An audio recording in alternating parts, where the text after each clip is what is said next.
Alright, so FIFA. Yeah, the same FIFA that is going to be charging $4,000 for World Cup tickets is going to be partnering with Netflix to make a video game. And I'm not talking about a documentary about video games or some interactive show thing. I'm talking about an actual FIFA football game that you're going to play on Netflix. This is genuinely one of the weirdest announcements I've seen in a while, and we need to break it down because there's a lot going on here. First off, let me give you some context. If you're not super plugged into the gaming world, for almost 30 years, FIFA had a partnership with EA Sports. Like, when you think of FIFA, you probably think of the video game, right? FIFA 23, FIFA 22, all those games that come out every single year with the, slightly updated rosters and marginally better graphics. That was EA Sports. But in 2023, that partnership ended. EA Sports was like, you know what? We're good. We don't need the FIFA name anymore. And they rebranded to the EA Sports FC, which is a terrible name, by the way. But that's a whole different conversation. The point is, EA moved on. And FIFA, being FIFA, was like, oh, you think you can just leave us? We'll make our own game with blackjack. And okay, they didn't say that, but you get the idea. FIFA president Gianni Infantino, I don't know if I'm saying that right, but has been saying for a while now that they were going to create a rival game with a new partner. And honestly, a lot of people thought he was just talking. Like, sure, FIFA, good luck with that. Well, apparently he just wasn't talking, because they just announced their new partner, and it's Netflix. Yeah, Netflix, the streaming service, the company that makes Stranger Things and keeps canceling shows after one season. That Netflix is now making a FIFA game with FIFA. And look, Netflix has been getting into the gaming for a little bit now. They've added some mobile games to their platform. You can play them if you have a subscription with them, but this is different. This is FIFA trying to compete with EA Sports FC, which is a massive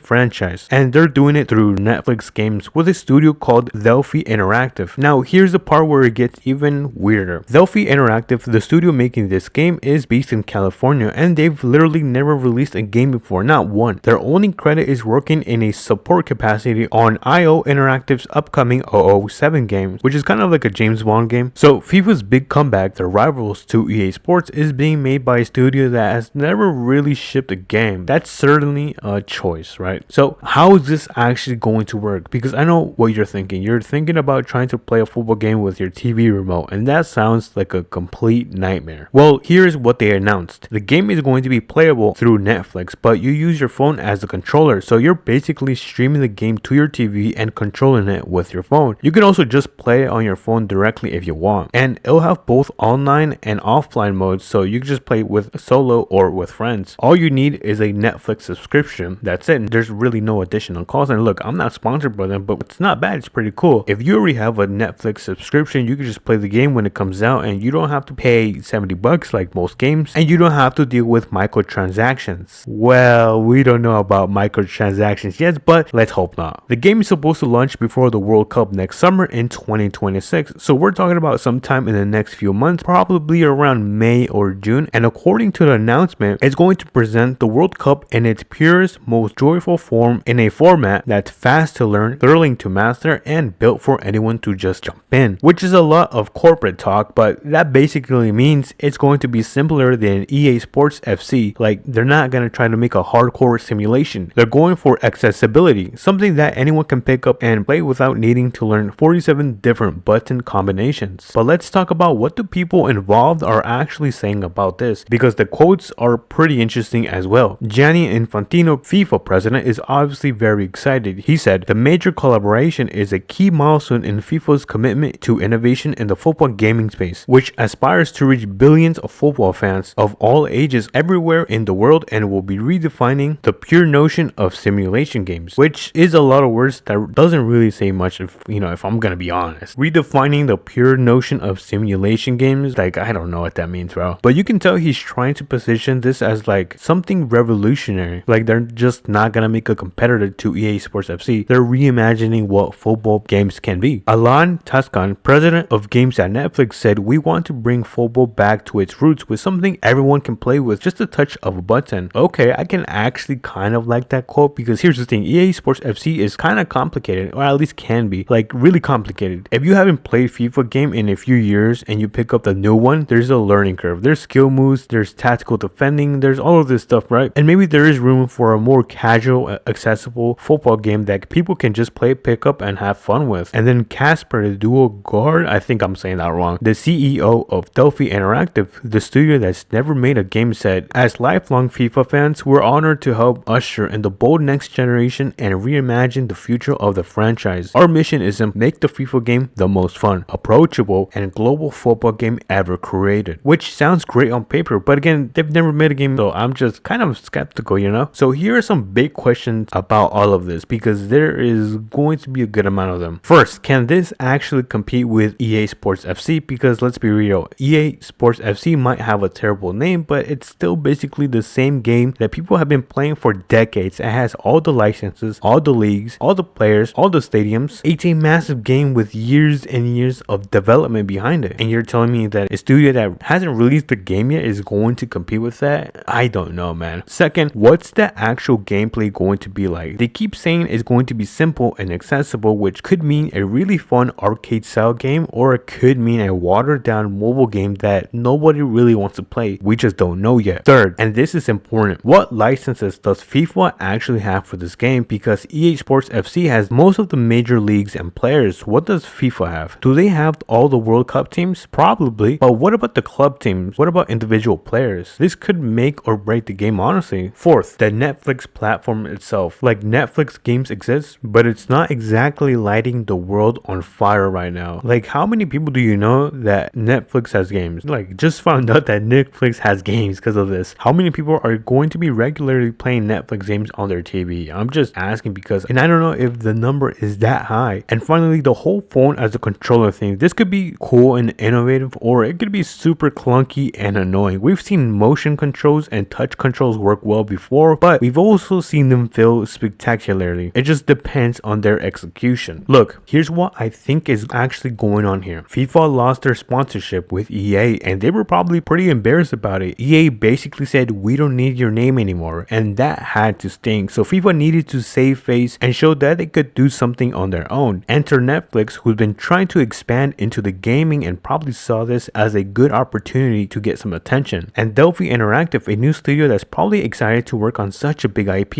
even if it's a massive risk. Will this game be good? Honestly, I have no idea. It could be fun, casual football games that fills a niche that EA Sports FC doesn't, or it could be a complete disaster that nobody plays and everyone forgets about within like 6 months. What I do know is that EA Sports and the people who just bought them, which is apparently Saudi Arabia, by the way, probably aren't losing sleep over this. They've got the established franchise, the licenses, the fan base. This Netflix FIFA game is going to have to be really good to make any kind of dent. But hey, it's free with a Netflix subscription, so if you already have Netflix, you might as well just try it when it comes out, right? What's the worst that could happen? But it's definitely one of those weirder games announcements I've seen in a while, and I'm very curious to see how this whole thing turns out. So let me know in the comments, are you going to be playing this, or are you guys hyped at all? Let me know. And if you guys did enjoy, make sure you guys smash the like button and subscribe. It means so much to me, and I'll catch you guys on the next FIFA video. Peace.